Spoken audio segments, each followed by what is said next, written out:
नमस्कार, आदाब और सत श्री अकाल दोस्तों, कैसे हैं आप सभी। मुझे उम्मीद है कि आप सभी बहुत ज़्यादा बढ़िया होंगे। हमारे एक सब्सक्राइबर जिनका नाम मोहम्मद ज़मीर है, उन्होंने हमसे डिमांड किया है कि sir duties of area officer बतलाइए, मतलब एक एरिया ऑफिसर की ड्यूटीज़ क्या क्या होती है, इस पर एक वीडियो बनाइए और अपलोड कीजिए। तो आपने मांगा, हमने दिया। अगर आपके दिमाग में भी कोई सवाल खटक रहा है और आपको भी कन्फ्यूजन वगैरह हो रही है तो कमेंट बॉक्स खुला है, वहाँ पर जाकर अपनी कन्फ्यूजन को, अपने क्वेश्चन को लिखिए। मैं जल्दी से जल्दी आपके कन्फ्यूजन को दूर करने की कोशिश करूँगा। अगर ज़रूरत पड़े तो उसे वीडियो बनाकर भी अपलोड करूँगा। तो आइए आज का वीडियो शुरू करते हैं। तो वीडियो में आगे बढ़ने से पहले आपको एक इम्पॉर्टेंट नोट बता दूं, जैसे कि एरिया ऑफिसर है। अब एरिया ऑफिसर की जो पोस्ट है, इसको कई नाम से अलग अलग कंपनियों में जानते हैं। तो सबसे पहला जो नाम आता है, बहुत पॉपुलर है, एरिया मैनेजर का। अब इसी पोस्ट को एरिया मैनेजर भी कहते हैं। इसी पोस्ट को क्लस्टर लीडर भी कहते हैं और इसी पोस्ट को फील्ड ऑफिसर भी बोलते हैं। अब ये जानना जरूरी क्यों है। मान लीजिए आप एक एरिया ऑफिसर की इंटरव्यू के लिए गए हैं और उस कंपनी में क्लस्टर लीडर की वैकेंसी है और आपसे पूछा जाए क्लस्टर लीडर का काम क्या होता है, ड्यूटीज़ क्या हैं, रोल रिस्पॉन्सिबिलिटी क्या है, तो आप तो कंफ्यूज हो जाएंगे। आपने तो तैयारी की एरिया ऑफिसर की, तो आप कंफ्यूज ना हो, इसीलिए मैंने ये आपको बताया है कि आपको जानना ज़रूरी है कि cluster leader, area manager, field officer और एरिया ऑफिसर, ये सारे जो नाम हैं एक ही पोस्ट के हैं। इसको अलग अलग कंपनी में अलग अलग तरह से लिखा जाता है। ये एक ही डेजिग्नेशन है जिसको अलग अलग तरह से बताते हैं। तो आप कंफ्यूज बिल्कुल मत होइएगा। तो आइए शुरू करते हैं कि एक एरिया ऑफिसर की ड्यूटीज़ क्या होती है। तो मैंने बड़ा सिंप्लीफाई तरीके से उसको रेगुलर ड्यूटीज़ में, वीकली ड्यूटीज़ में, मंथली ड्यूटीज़ में और अदर्स में उसको डिवाइड कर दिया है, तो ताकि आपको चीज़ें आसानी से समझ में आ जाए। तो अभी सबसे पहले हम देखते हैं एक एरिया ऑफिसर की रेगुलर ड्यूटीज़ क्या होती है। रेगुलर ड्यूटीज़, तो रेगुलर ड्यूटीज़ में सबसे पहले जो ड्यूटी आती है एरिया ऑफिसर की, वो होती है पंक्चुअलिटी। एक मैंने आपको, अगर आपने मेरे सुपरवाइजर वाले वीडियो सारे देखे हैं तो उसमें मैंने आपको देखा है, सबसे पहला फर्स्ट जो पॉइंट रखा है वो रखा है पंक्चुअलिटी का। पंक्चुअलिटी का सबसे पहले रखा हुआ है। क्यों? क्योंकि भाई अगर जो व्यक्ति समय पर आ नहीं सकता वो कुछ भी नहीं कर सकता। कहावत है कि जो समय की कदर नहीं कर सकता वो उसकी दुनिया कदर नहीं करती है। तो आपके लिए बहुत ज़्यादा ज़रूरी है कि आप पंक्चुअल रहे। आप किसी भी लेवल के एम्प्लॉय हो, कंपनी में अगर आप एम्प्लॉय हो, काम कर रहे हो, आपकी पोस्ट चाहे प्यून की हो या फिर प्रिंसिपल की, बहुत ज़्यादा ज़रूरी है कि आप वक्त के पाबंद हो, क्योंकि आप एक बड़ा जो लीडर का रोल प्ले कर रहे हैं और आप जैसा बिहेव करेंगे वैसा आपके जो नीचे काम कर रहे हैं वो लोग भी ऐसा बिहेव करेंगे।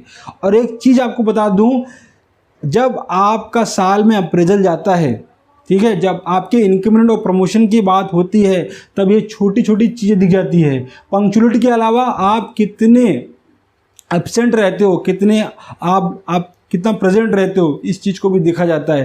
तो ये दिखने में बहुत छोटी चीज़ें हैं, लेकिन आपका प्रमोशन और इंक्रीमेंट रोक देने में बहुत बड़ी बाधा है। इसीलिए आप जहाँ भी काम करते हैं आप पंक्चुअल रहिए, आप चाहे किसी भी लेवल के एम्प्लॉय हो। दूसरा जो काम होता है एक एरिया ऑफिसर का, होता है अटेंडिंग डेली मीटिंग।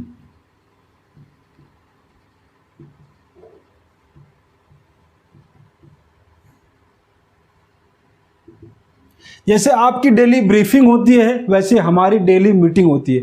अब इस मीटिंग से हमको पता लगता है कि आज हमको क्या करना है। अब इस मीटिंग में हम क्या क्या डिस्कस करते हैं। इस मीटिंग में हम डिस्कस करते हैं साइट स्टेटस, कि हमारे साइट का स्टेटस क्या है। स्ट्रेंथ तो कम नहीं है, शॉर्टेज तो नहीं है, कोई क्लाइंट कंप्लेन तो नहीं है। इन सारी चीज़ों को हम इस मीटिंग में डिस्कस करते हैं और आज हमें क्या करना है, इस मीटिंग से उसका हमको आइडिया आता है। तो इसीलिए एक एयर ऑफिसर का दूसरा जो इंपॉर्टेंट काम है रेगुलर बेसिस पे, वो क्या है, मीटिंग को अटेंड करना है। अगर आप पंक्चुअल नहीं हैं तो आप मीटिंग में लेट हो जाएंगे, तो आपको आज क्या करना है आपको पता ही नहीं चलेगा। इसलिए पंक्चुअल होना है और डेली मीटिंग अटेंड करनी है। अब मीटिंग जो होती है अर्जेंट मीटिंग भी होती है, डेली बेसिस भी मीटिंग होती है, शॉर्ट मीटिंग या फिर वीकली भी मीटिंग होती है। तो मीटिंग कई तरह की होती है। उसका जो तीसरा जो काम है वो है site visit, daily site visit. अब एक एरिया ऑफिसर को डेली साइट विजिट करना पड़ता है। अब मान लीजिए जैसे मेरे पास जो है 40 साइट है, इस 40 साइट में मुझे क्या टारगेट दिया गया है कि हमको 10 साइट डेली विजिट करना पड़ता है। तो इस तरह 4 दिन में मैं अपनी जो पूरी साइट है उसको विजिट कर लेता हूँ, ठीक है। अब इसका फ़ायदा क्या होता है फ्रेंड्स, जब आप डेली विजिट करते हैं तो आपके जो गार्ड सुपरवाइज़र है किसी तरह की चोरी धांधली वगैरह नहीं कर पाते। अब लोग नॉर्मली किस तरह की धांधली होती है, क्या करते हैं, सिक्योरिटी सुपरवाइज़र गार्ड मिलकर वो क्या करते हैं कि मास्टर में किसी और का नाम चढ़ा है, ड्यूटी कोई और परफॉर्म कर रहा है, या व्यक्ति वो आया ही नहीं है और ड्यूटी किए मतलब उसकी ड्यूटी लगे जा रही है। तो इस तरह की धांधली अगर आप डेली विजिट करते हैं, साइट विजिट करते हैं, तो आपके सुपरवाइजर और आपके सिक्योरिटी गार्ड नहीं कर पाएंगे, क्योंकि उनको डर होगा कि अगर चोरी पकड़ी गई तो हमारा रिजाइन हो जाएगा, हमारी सैलरी भी होल्ड हो जाएगी। तो डेली विजिट का ये फ़ायदा है। तो रेगुलर बेसिस पे एक एयर ऑफिसर को ये 3 काम करना होता है, पंक्चुअलिटी, अटेंडिंग डेली मीटिंग और डेली साइट विजिट का।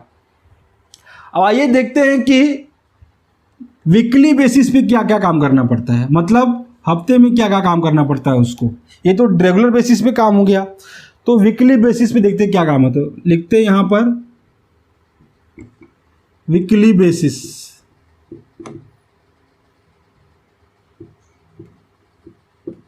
ठीक है, वीकली बेसिस पे जो ड्यूटीज होती है उसमें सबसे पहला आता है क्लाइंट विजिट।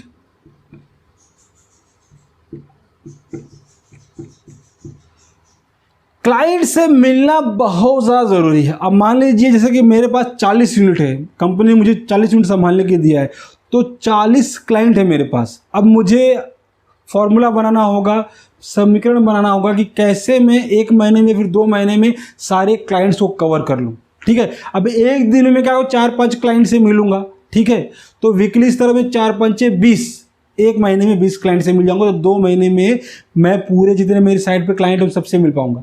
अब इसका मिलने का फ़ायदा क्या होता है, इससे मिलकर हम लोग करते क्या है, तो हम लोग अपनी जो सर्विस देते हैं उस पर फीडबैक लेते हैं कि सर हम जो सर्विस आपको दे रहे हैं आप उससे खुश है कि नहीं, आपको कुछ कमी नज़र आ रही है क्या, कुछ आपकी तरफ से क्वेरी है क्या, कंप्लेन है, कुछ रिक्वायरमेंट है, इन चीज़ों को जानते हैं। और हमको क्या होता है यहाँ पर एक फॉर्म भरना होता है, फीडबैक फॉर्म होता है क्लाइंट का, और वहाँ नीचे स्टार दिए होते हैं।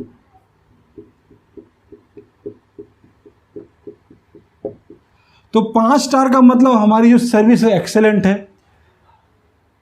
4 स्टार का मतलब हमारी सर्विस गुड है, 3 का मतलब एवरेज है,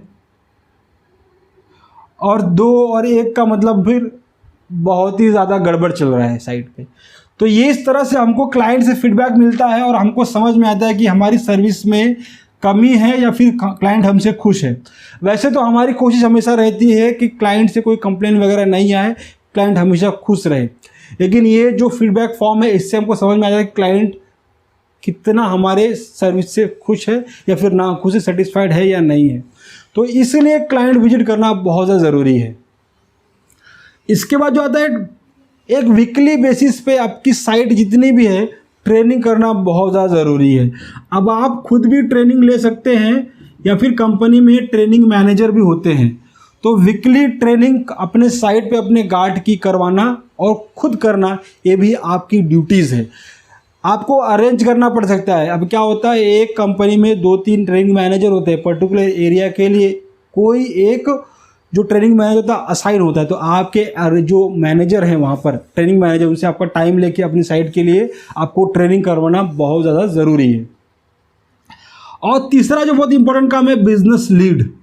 भी आप किसी कंपनी में काम कर रहे हैं तो उसका बिजनेस बढ़े, वो बिजनेस और करे, वो और कमाए, उसी में तो आपका फ़ायदा है। जब कंपनी आगे बढ़ेगी, उसका ग्रोथ होगा, तो आपका भी ग्रोथ साथ में हो जाएगा। तो इसलिए आपका एक वीकली एक काम आपका बनता है कि आप इन सारी चीज़ों से थोड़ा टाइम निकालकर बिजनेस में दें। जैसे कि आप जब क्लाइंट से मिलने जा रहे हैं तो उनके रेफरेंस से, उनके अब ये व्यक्ति जो क्लाइंट है कॉर्पोरेट में काम कर रहा है, कम से कम 10-12 लोग को जानता है वो कॉर्पोरेट में, तो इनसे रेफरेंस लेके वहाँ पर आप जाइए, विजिट कीजिए, उनको अपना कार्ड दीजिए, उनसे अपना कार्ड लीजिए और अपना कोटेशन वगैरह शेयर कीजिए, अपनी सर्विस के बारे में बताइए, अपनी कंपनी के बारे में बताइए। तो नेक्स्ट टाइम अगर उसको किसी तरह की सिक्योरिटी की रिक्वायरमेंट होगी तो वो आपको कॉल आने की पॉसिबिलिटी है, आपको बिजनेस मिलने की पॉसिबिलिटी है। तो इसी को बोलते हैं बिजनेस लीड जनरेट करना। तो generating business lead is also important work for area officer. अब ये हो गया वीकली बेसिस पे। अब मंथली बेसिस पे भी कुछ काम करने पड़ते हैं। मंथली बेसिस पे क्या काम करने पड़ते हैं, आइए देखते हैं। तो मंथली बेसिस में लिखता हूं यहां पर,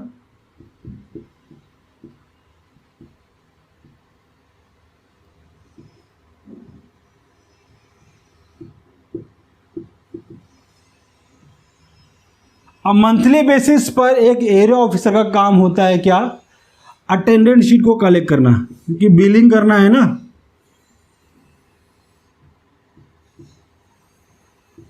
जो जितनी भी साइट है, जैसे मेरे पास 40 साइट है, 40 साइट की जितनी भी अटेंडेंस शीट है उनको कलेक्ट कर लेना। जैसे मंथ एंड आ गया, अब मंथ एंड आ गया तो सारी अटेंडेंस शीट को कलेक्ट करना है, उसको वेरीफाई करना है, उस पर साइन करना है और अपना पोस्ट और डेजिग्नेशन लिखकर उसको वेरीफाई करके कहाँ पे, सबमिट टू अकाउंट डिपार्टमेंट।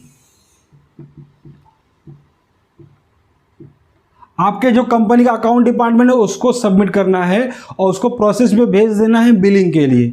फिर जैसे ही बिलिंग होके आ जाएगा तो क्या करेंगे आप, उस बिल को वेरीफाई करना है। अटेंडेंस में जितनी ड्यूटीज आपने देखी है उतनी ही ड्यूटीज वहाँ पर होनी चाहिए, स्ट्रेंथ भी आपकी उतनी होनी चाहिए, बिलिंग का अमाउंट भी आपका प्रॉपर होना चाहिए।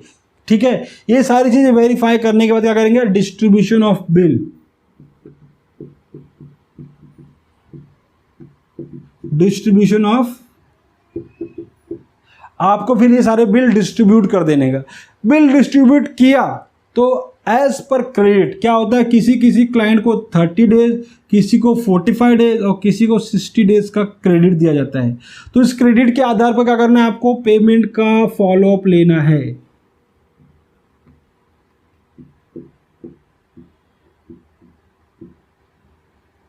ठीक है, जैसे ही बिल आपने सबमिट कर दिया, प्रोसेस पूरा हो गया, आपको क्या करना है, पेमेंट के लिए पीछे पड़ जाना है इनके।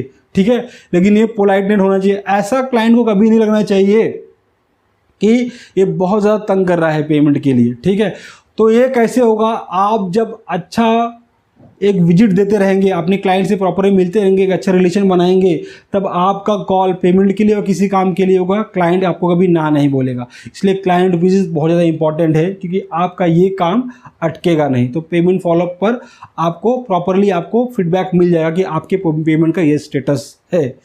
तो ये हो गया मंथली काम, अटेंडेंस शीट कलेक्ट करना, submit to account department, distribution of bill और पेमेंट का फॉलोअप लेना, ये आपका काम है। अब अदर्स भी कुछ काम होते हैं, तो ये तो मंथली बेसिस हो गया। अदर कुछ काम है, जैसे कि इसके अलावा भी कई काम होते हैं एरिया ऑफिसर को। अब अदर्स काम देखते हैं।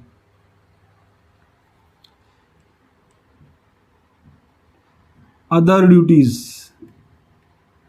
अदर ड्यूटीज में क्या होता है, अब जैसे बारिश का मौसम वगैरह आ गया है तो साइट पर आपके गार्ड सुपरवाइजर को सिक्योरिटी एसेसरीज लगने वाली हैं। सिक्योरिटी एसेसरीज लगने वाली है। अब सिक्योरिटी एसेसरीज क्या लगेंगी, आपको अम्ब्रेला लगेगा, गम बूट लगेगा, विंग सीटर लगेगा, मतलब रेनकोट लगेगा। तो इसको प्रोवाइड करना, इसकी डिलीवरी करना भी आपका ही काम है। तो एक एरिया ऑफिसर को सिक्योरिटी एसेसरीज भी प्रोवाइड करनी पड़ती है। उसके बाद क्या करना पड़ता है, उनके बाद अगर गार्ड सुपरवाइजर के बीच कुछ पार्शियलिटी हो रही है, कुछ झगड़ा वगैरह हो गया है, तो ठीक है, डिस्प्यूट्स, इन डिस्प्यूट्स को भी सॉल्व करना आपका काम है। एसेसरीज आपको प्रोवाइड करना है, डिस्प्यूट सॉल्व करना ये भी आपका काम है। उसके बाद लीव मैनेजमेंट करना है आपको।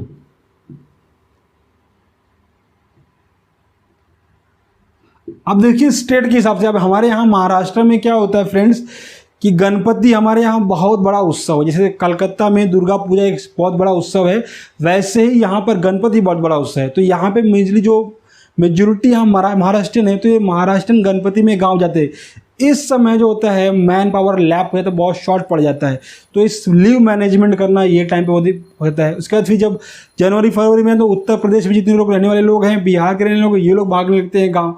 तो ये टाइम पे आपको लीव मैनेजमेंट करना पड़ता है। इसके लिए आपको लीव फोरकास्ट रिपोर्ट बनानी पड़ती है। वो लीव कैसे मैनेज करते हैं आपको किसी और वीडियो में बता दूंगा। यहाँ आप शॉर्ट में जान लीजिए कि लीव मैनेजमेंट भी एक काम है। फिर उसके बाद इंटरव्यू भी कराना पड़ता है। अब मान लीजिए आपके पास नई साइट मिल गई है या फिर किसी पुराने गार्ड को हटा दिया गया है, तो इंटरव्यू करवाना सुपरवाइजर का है। उसके बाद सिक्योरिटी गार्ड का, ये भी आपका काम है। उसको ट्रेनिंग देना, शॉर्ट में क्या इंटरव्यू पूछा जाने वाला है, ये भी आपका काम है।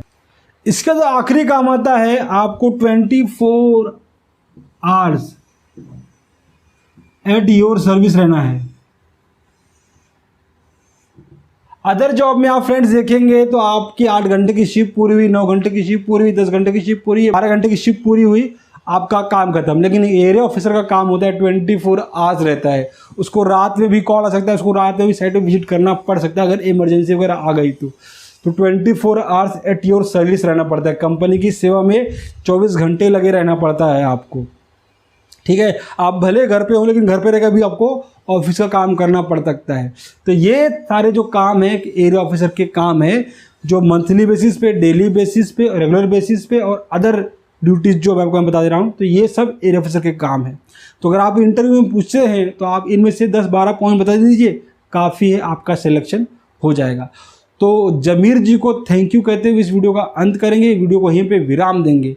अगर आप चैनल पर नए हैं तो चैनल को अभी सब्सक्राइब करें भैया, बेल आइकन को जरूर हिट करें। बेल आइकन आप हिट नहीं कर रहे हैं, सिर्फ चैनल सब्सक्राइब किए जा रहे हैं, तो बेल आइकन को जरूर हिट करें ताकि मेरी वीडियो की नोटिफिकेशन सबसे पहले आपको मिल सके। मिलते हैं नेक्स्ट वीडियो में, तब तक के लिए जय हिंद।